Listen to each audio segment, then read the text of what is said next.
What can coming full circle in ministry teach us about life as a Christian?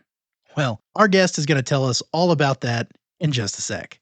I'm Daniel Dalp, and this is For Your Sunday Morning Drive. We're the short podcast with the goal of providing some motivation, drive, and encouragement on your way to worship and helping you recenter your mind on those spiritual things on a hectic Sunday morning. If you've been keeping track of the numbers, and I'm sure you haven't, today is our 2-year anniversary of the show. And because of that, I thought we'd do something a little different. You can see from the episode title, I have a special guest this morning, and to me, he's a very special guest. This morning, we have Lance Cordle on the show, and he's going to be delivering some great thoughts here in just a minute. This is our first time really being on location, so to speak. So, Lance, welcome to the show. Well, thank you, Daniel. It is my pleasure, and even more my pleasure to know that it's been 2 years since you began the podcast. I'm really a fan. I like the way that it has worked out, and you've had lots of comments from people, positive comments, and I'm glad of that, and I'm proud of you, Daniel. Well, that means a lot coming from you. I met Lance way back in 2010. Lance was kind enough to have me as a ministry intern at the Calvert City Church of Christ, and now he's serving here at Atwood Church of Christ, which was his first work. Lance, tell us a little bit about yourself and this work at Atwood. Well, I've been preaching for 44 years this summer in June, and this is my second time at Atwood. I began my ministry in 1982, and we stayed here almost 7 years, and then we moved and stayed in Calvert City, Kentucky for about 34 and a half years. So I came back, as I will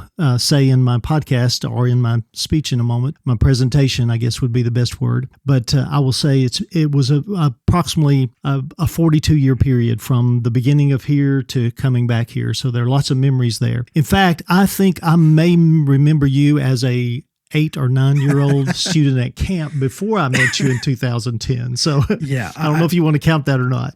Let's go ahead and say yes. My life is long, Daniel. Yeah.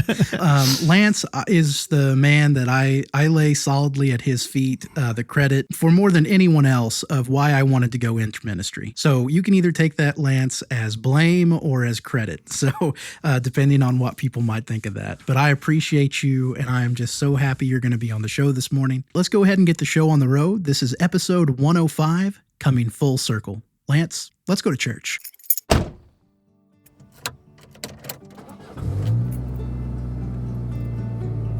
Are we there yet?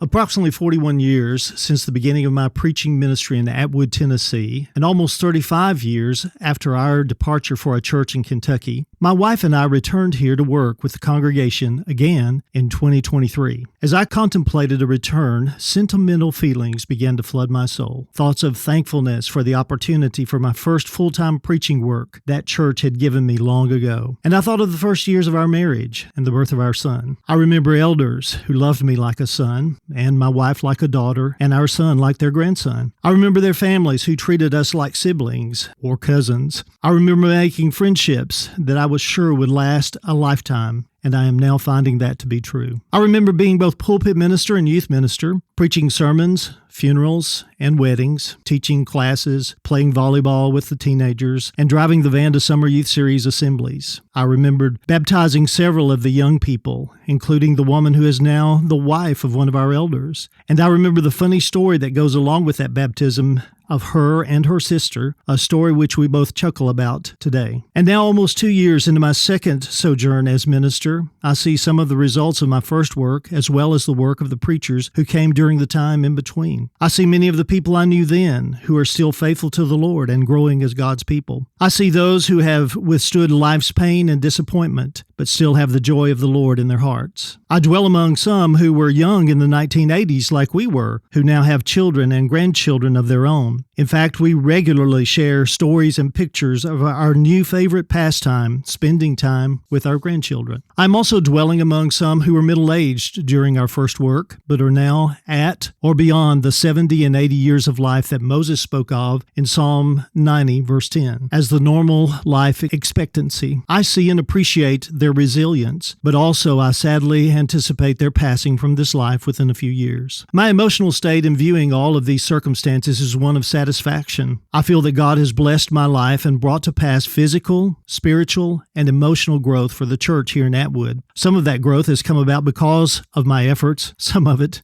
in spite of me. All of this contemplation causes me to be reminded of two New Testament verses, one by the Apostle Paul and one by the Apostle John. The first verse coming to my mind is 2 Timothy 2, verse 2. What you have heard from me in the presence of many witnesses, entrust to faithful men who will be able to teach others also. In fact, if you look closely, you will see that Paul mentions 4 generations proclaiming and maintaining the gospel of Christ. First, his own, then that of Timothy, then the generation that Timothy would teach, and then the generation those Christians would teach. The cycle is to continue until the Lord Jesus returns. The second verse I think of as I return to a place I've worked and loved is 3 John Verse 4, I have no greater joy than to hear that my children are walking in truth. When a parent sees his children growing up and being productive in their lives, taking responsibilities as workers and parents themselves, it brings great joy to their hearts. John manifests that same spirit as a preacher who sees the progress of those he has taught. Friends, as you approach the church building today, may you be aware that your children are absorbing your training, and they will, in all likelihood, pass it on to their children. Proverbs 22, verse 6. As you teach your students, whether children, teens, or adults, please realize you are training a generation to walk with God. Maybe someday you will remember with satisfaction the planting and the watering of those spiritual seeds. And may you know the joy of remembering the good over the not so good and seeing the growth of the kingdom among your family and friends. In other words, may you know the joy and the happiness of having come full circle in the family of God. Lance shared some fantastic thoughts for our Sunday morning drive. And, as usual, now it's your turn. Here's our discussion questions for this week. Who are you intentionally investing in right now so that your faith can continue to the next generation? What is one specific way you can model and teach your faith this week? And what spiritual seeds can you plant today that you hope to see grow years from now? Hey, thank you so much for listening for 2 years. Whether you've recently joined us or you've been here all along, I appreciate it. I hope you have a great week, and I'll see you Sunday.